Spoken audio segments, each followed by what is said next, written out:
Session 2 সমস্যা চিহ্নিতকরণ class 7।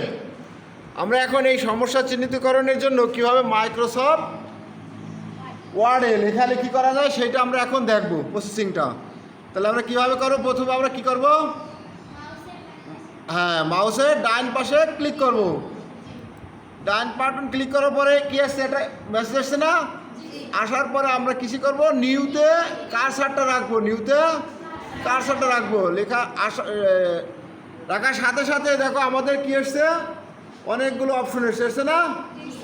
এই option থেকে আমরা এখন কি করব?